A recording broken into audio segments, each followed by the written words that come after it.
तो रामलला की प्राण प्रतिष्ठा से जुड़ी एक्सक्लूसिव खबर बताने जा रहा हूं आपको। प्राण प्रतिष्ठा से पहले भगवान राम के कुल देवी की पूजा की जाएगी। देवकली मंदिर में यह पूजा अर्चना होगी। राम जन्मभूमि से 8 किलोमीटर दूर है देवकली देवी का यह मंदिर।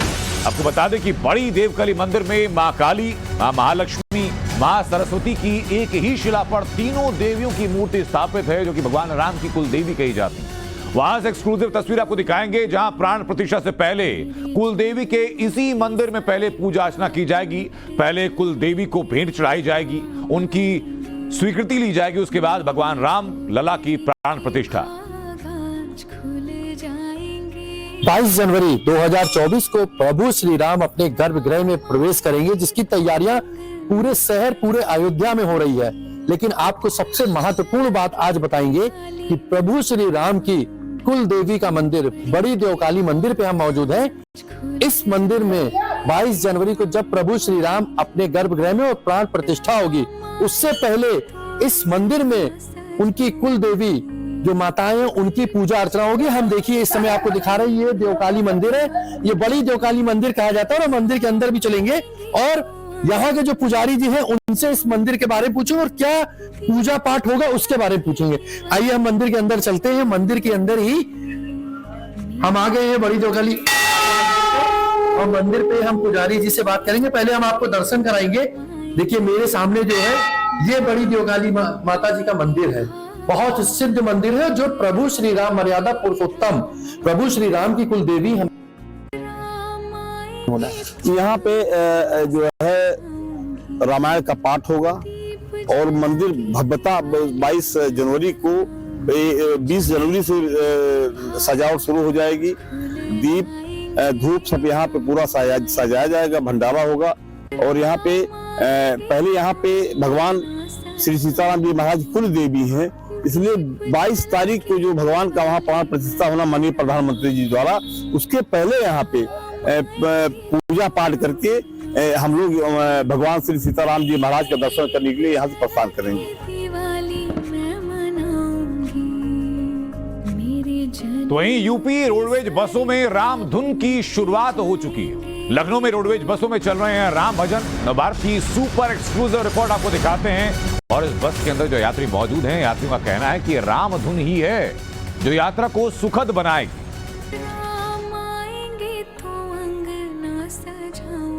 22 जनवरी को देश और दुनिया देखेगी कि रामलला अपने नए महल में विराजमान होंगे। लेकिन लोगों को राम से कनेक्ट करने के लिए, रामोत्सव में उनकी भागीदारी के लिए राम धुन अब बसों का हिस्सा हो गई है। मैं इस वक्त आलमबाग बस टर्मिनल में मौजूद हूँ और देखिए ये जन्नत बस है जो कानपुर जाएगी और यहाँ पर राम धुन आपको सुनाई दे रही है, राम आएंगे। ये व्यवस्था की गई है ताकि रामोत्सव कार्यक्रम से जन जन जुड़ सके। राम आदर्श है, राम पुरुषोत्तम है, ऐसा लोग जान सके। बस में सफर करने वाले लोग भी राम धुन से लाभान्वित हो सके, उसके लिए आलमबाग बस स्टैंड में ये पहल हुई है। मुख्यमंत्री के आदेश के बाद ये राम जितेंद्र जी हैं, तो बसों में राम धुन सुनाई देने लगी। बिल्कुल बिल्कुल। तो क्या शेड्यूल रखा गया है, कैसे राम धुन बजवाएंगे? मतलब हर वक्त चलती रहेगी या बस की शुरुआत होते समय? बस की शुरुआत होते होते तो मोस्टली है कि शुरुआत जैसे हो, पहले राम धुन से ही शुरुआत हो है, और जो भी यात्री उनकी यात्रा मंगलमय हो, राम धुन के साथ खुशहाल रहें और पहुँच अपने गंतव्य तक पहुँच जाएं आसानी से। और प्रयास रहेगा कि इसी से राम धुन से संबंधित, रामायण संबंधित ज़्यादा म्यूजिक बजता। अच्छा, मतलब राम के इर्द गिर्द पूरा जो बस में म्यूजिक का माहौल है वो रहे। जी जी, तो ये कोशिश की गई है। मैम नमस्कार, कहाँ जा रही हैं आप? गोरखपुर जा रही हैं। तो राम धुन के बीच सफर कटेगा? जी हाँ, ऑफ कोर्स। ये बहुत स्पिरिचुअल फीलिंग होगी। ये ऐसी फीलिंग है जो कोई अपने मतलब शब्दों में बयान नहीं कर सकता। जरूर। तो प्राण प्रतिष्ठा से पहले बीजेपी सांसद दिनेश लाल यादव निरहुआ से खास बातचीत भी की गई। वो कहते हैं कि जो राम कर रहे हैं वो किसी काम करें। 22 जनवरी किसी पर्व से कम नहीं है, ये कहते हैं निरहुआ। वो कह रहे हैं कि विपक्षी पार्टी सिर्फ और सिर्फ राम के नाम पर सियासत कर रही है। सुनिए जरा।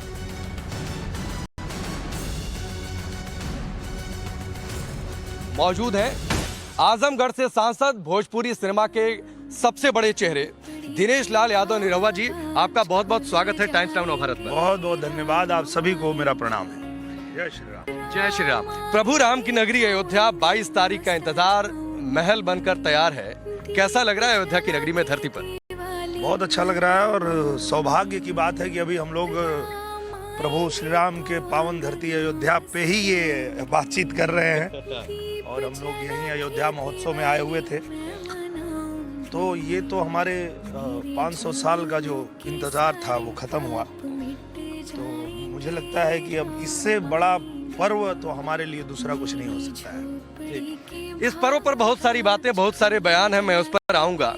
लेकिन आप हैं, बहुत बड़ी फॉलोइंग है पॉलिटिकल करियर के अलावा, तो प्रभु राम के लिए एक भजन, कई सारे गाने आपने गाए भी हैं। तो जरा दर्शकों के लिए सबसे पहले वो हो जाए, फिर मैं कुछ और सवाल करता हूँ। मैं प्रभु राम के लिए जो अभी गाना गाया हूँ वो यही गाया हूँ कि कैसा है वो मुस्लिम जो इस्लाम का नहीं, जो इस्लाम का नहीं होगा, जो इस्लाम को नहीं मानेगा।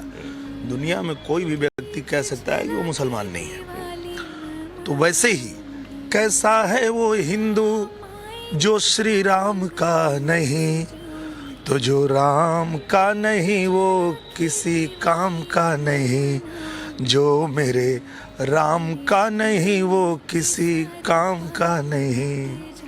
आपने कहा जो राम का नहीं वो किसी काम का नहीं, लेकिन प्रभु राम के नाम पर सियासत बहुत ज्यादा हो रही है। मैं सबसे पहले, चूंकि आप उत्तर प्रदेश में हैं, आजमगढ़, और आजमगढ़ से जिस परिवार को आपने हराया, वहां से कई सारे बयान आ रहे हैं। कभी बर्क उठते हैं, कुछ कह देते हैं, कभी एसटी हसन साहब कुछ कह देते हैं, कभी अखिलेश यादव कुछ बोल देते हैं, और कई लोग तो कह रहे हैं कि अच्छा है निमंत्रण नहीं मिला, निमंत्रण मिल जाए तो जाए कि नहीं जाए, बहुत सारी बातें हो रही हैं। मुझे लगता है कि जो लोग भी इस पे सियासत कर रहे हैं, जो लोग भी इस पे बयानबाजी कर रहे हैं, मुझे लगता है कि बाबर ने और मुगलों ने भी ऐसा नहीं सोचा होगा कि वो मंदिर तोड़ने के बाद जिन हिंदुओं को मुसलमान बना दिए, उनके बच्चे तो विरोध करेंगे, मंदिर का विरोध में बोलेंगे, ये तो उन लोगों ने सोचा होगा। लेकिन बाबर ने भी नहीं सोचा होगा कि भगवान कृष्ण, जिन्होंने कहा था कि यदा यदा ही धर्मस्य ग्लानिर्भवति भारत अभ्युत्थानम अधर्मस्य तदात्मानं सृजाम्यहम्, जब जब इस धरा पे धर्म की हानि होगी उसकी रक्षा करने के लिए मैं आऊंगा। उसी भगवान कृष्ण के वंश में पैदा हुए लोग उसका विरोध करेंगे, ये तो बाबर भी नहीं सोचा होगा। तो वही राम मंदिर के गर्भगृह के मुख्य द्वार की तस्वीर भी सामने आ चुकी है। नवभारत पर सुपर एक्सक्लूसिव रिपोर्ट आपको दिखाते हैं राम मंदिर के मुख्य द्वार की जो तस्वीरें हैं। धर्म नगरी अयोध्या में प्राण प्रतिष्ठा से पहले युद्ध स्तर पर काम चल रहा है। हमारे सहयोगी वहां पहुंचे हुए हैं, आपको दिखाते हैं ग्राउंड जीरो से एक्सक्लूसिव तस्वीरें, exclusive report. Times now Navbharat आपके लिए लेकर आया है एक्सक्लूसिव तस्वीरें गर्भगृह के मुख्य द्वार की, जिसे तैयार किया जा रहा है अयोध्या में। ये है वो खूबसूरत मुख्य द्वार जो बिल्कुल बनकर तैयार हो चुका है। खूबसूरत लकड़ी की नक्काशी के साथ इसे तैयार कर लिया गया है और अब इसे मुख्य द्वार को ले जाया जाएगा गर्भगृह पर, जहां पर भगवान राम की प्राण प्रतिष्ठा होनी है 22 जनवरी को। और ये जो लकड़ी है ये खास महाराष्ट्र से यहाँ पर आई, तमिलनाडु के जो कलाकार हैं वो यहाँ पर ये नक्काशी करें। और आप ये देखिए यहाँ पर जो आकृतियां हैं जिनको यहाँ पर क्राफ्ट किया गया है, ये स्वागत करती हुई महिलाएं यहाँ पर दिखाई गई हैं और खूबसूरत भारतीय शैली की ये नक्काशी है। तो भारत की जो समृद्ध संस्कृति है, हाथों का हुनर है, वो इसको दिखा रहा है। हमारे साथ शेखर जी हैं जो ये बनवा रहे हैं और इनके देख रेख में इसको बनाया जा रहा है। ये जो मुख्य द्वार है, क्या विशेषता है इसकी शेखर? जो विशेष बोले तो वो कार्विंग वुड का हाथ में बना रहा ना, वो हाथ में बना रहा, वो डिजाइन के लिए हाथ से इसको बनाया। हाँ, हाथ से पूरा हैंड वर्क है, कार्विंग, हैंड कार्विंग है। लेकिन उसका हाथ भी बनाया, अभी उसका अभी नहीं, अभी गर्भगुड़ी के लिए हम देश का वो मोर बनाया हमारा। भारतीय पक्षी जो है वो पक्षी बनाया, पक्षी लेकिन इधर नहीं लेके गया। और ये जो खूबसूरत फूल बोलता है जाली, वो डिजाइन वो पिलर का, वो कम से कम 10,000 साल का पहले के इंडिया भारत का, वो 10,000 साल पुराने डिजाइन यहाँ पे हैं। 22 तारीख का यानी प्राण प्रतिष्ठा का पूरे देश भर में इंतजार है, हर सनातनी उसी इंतजार में। तो वहीं जोधपुर की कलाकार ने मेहंदी से एक राम मंदिर बनाया। हाथों पर मेहंदी बनाई गई और उसमें पूरी अयोध्या नगरी को प्रदर्शित किया गया है। प्राण प्रतिष्ठा के लिए देशवासियों में कैसा उत्साह है, उसका अंदाजा आप जोधपुर से आई इस मेहंदी आर्टिस्ट की कलाकारी से लगा सकते हैं। आर्टिस्ट ने मेहंदी से हाथों पर राम मंदिर का मॉडल बनाया, साथ ही धर्म नगरी अयोध्या की खूबसूरती को भी प्रदर्शित किया है। ये जोधपुर से आई तस्वीर आपको दिखा रहे हैं और अभी जो हमारी सहयोगी शिवानी आपको दरवाजा दिखा रही थी, उसमें जिस तरीके की नक्काशी उकेरी गई थी, आपको हाथों में वैसी ही जो जालियां बनाई होती हैं उसी का प्रतिबिंब आपको दिखाई पड़ेगा। और इस मेहंदी को बनाने के पीछे सिर्फ एक ही वजह है, वो है राम की भक्ति। पूरा माहौल किस तरीके से राममय हो चुका है, कैसे लोग अपने जीवन के हर एक अंग में राम के अंश को शामिल करना चाहते हैं। जोधपुर से आई हुई ये तस्वीरें उसी को प्रदर्शित करती हैं। ये दो तस्वीरें जरा देखिए। इन महिला के हाथों पर ऊपर की तरफ जो लगी हुई मेहंदी का डिजाइन है वो जालियां दिखाती है और ये गेट की जो आपने झलकी देखी, इस गेट पर भी वैसी ही जाली बनी हुई है और उसके अलावा जो अलग आकृतियां बनी हुई हैं वो स्वागत करते हुए लोग, और राम मंदिर का जो मॉडल है उस मॉडल के एक अंश को प्रदर्शित किया गया है, उकेरा गया है मेहंदी के द्वारा इस महिला के हाथों पर। तो ये मेहंदी आर्टिस्ट का जो भाव है वो उन्हें कला के द्वारा प्रदर्शित किया। तो देश भर के राम भक्त प्रभु राम के लिए भेज रहे हैं भेंटें और जयपुर से अयोध्या तक 51 इंच की प्रतिमा भी पहुंची। मंदिर प्रांगण में ये 51 इंच की प्रतिमा को स्थापित किया जाएगा। देश भर से, और न सिर्फ देश भर से बल्कि मां सीता के मायके जनकपुर से लेकर के भारत में अलग अलग जगहों से भगवान राम के प्राण प्रतिष्ठा के दिन किसी न किसी रूप में लोगों की भेंट शामिल हो सके, उसका हिस्सा बन सके, इसकी कोशिश लोगों में रह रही। और अभी ये तस्वीरें आप देख रहे हैं, जो तस्वीरें वहां भेजी गई हैं ताकि मंदिर प्रांगण में उनको स्थापित किया जा सके। जयपुर से 51 इंच की प्रतिमा को बनाया गया, उकेरा गया, कलाकार के द्वारा इसको अयोध्या जी तक लेकर आया गया और ये स्वीकृति उस कमेटी की तरफ से दे दी गई कि मंदिर प्रांगण में इस प्रतिमा को भी स्थापित किया जाएगा। भक्त के लिए इससे बेहतर बात क्या हो सकती है और कि उसकी कला को जब एक जगह मिल रही है वो भी उसके आराध्य के प्रांगण में।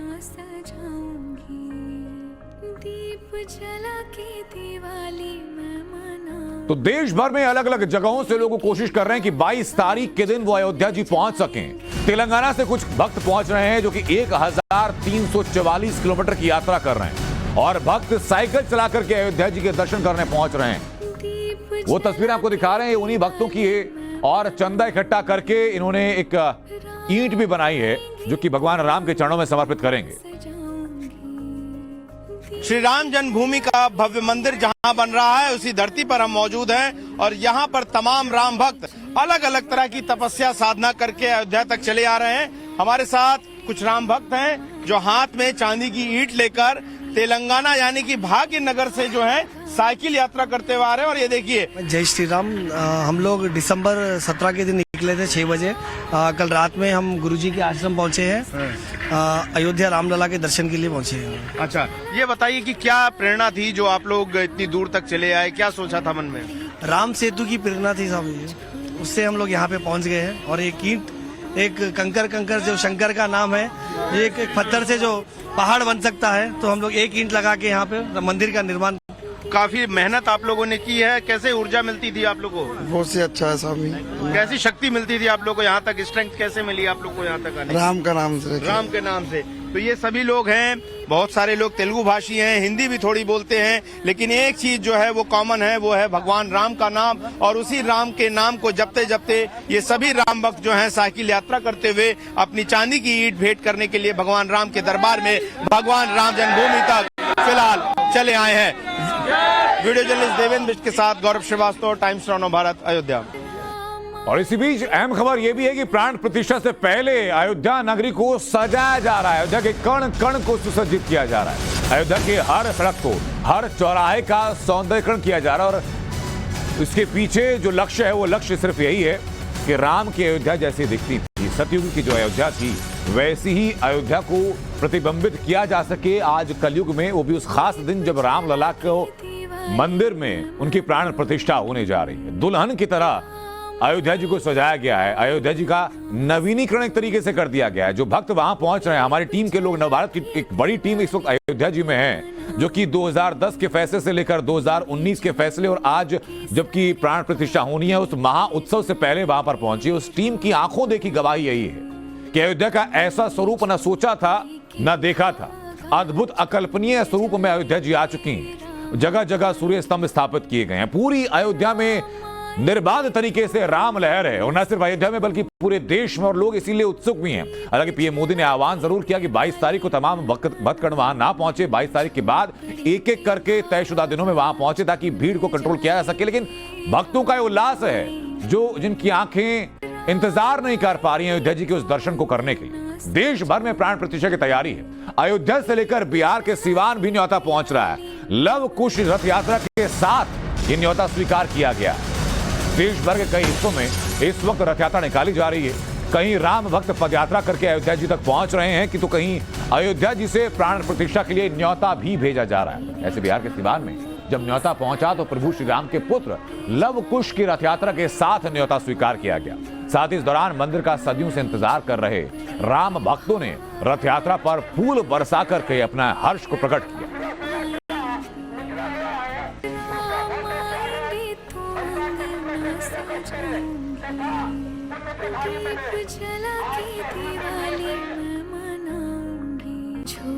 राम मंदिर के लोकार्पण के लिए मंदिर ट्रस्ट की ओर से नेताओं, साधुओं, संतों, वीआईपीज को न्योता भेजा जा रहा है। इस न्योते पर एक और जहां विपक्ष की ओर से जोरदार सियासत की जा रही, तो वहीं अब जेडीयू सांसद का इस मसले पर एक और विवादित बयान और आपत्तिजनक बयान आया। नालंदा से जेडीयू सांसद कौशलेंद्र सिंह के बोल बिगड़े हुए नजर आए। जेडीयू सांसद ने निमंत्रण पर मर्यादाओं की सीमा को लांघा और कहा कि अयोध्या जाने के लिए किसी निमंत्रण की जरूरत नहीं है, वहां किसी का श्राद्ध नहीं है जो निमंत्रण की जरूरत हो।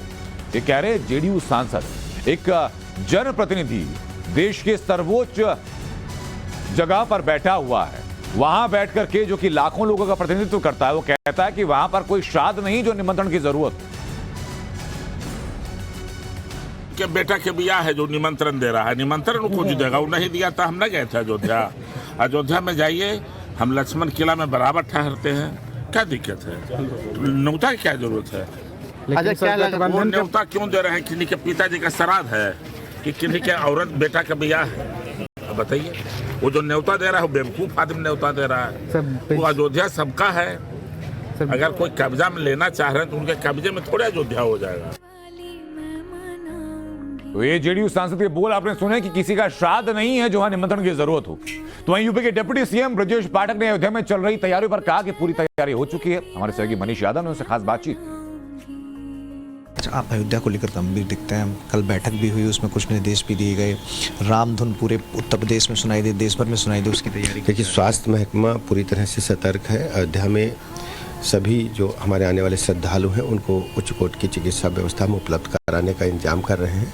इसके अलावा जो हमारी उत्तर प्रदेश की रोडवेज की बसें हैं उनमें रामधुन लगातार बजेगी, जिससे लोगों को मंदिर जो हमारा रामलला का बन करके तैयार है, आदरणीय प्रधानमंत्री नरेंद्र मोदी जी उसका लोकार्पण करेंगे, तो उत्तर प्रदेश का माहौल हमारी सांस्कृतिक विरासत के अनुसार बने और सब लोग प्रभु को याद करते हुए अयोध्या की तरफ प्रस्थान करें।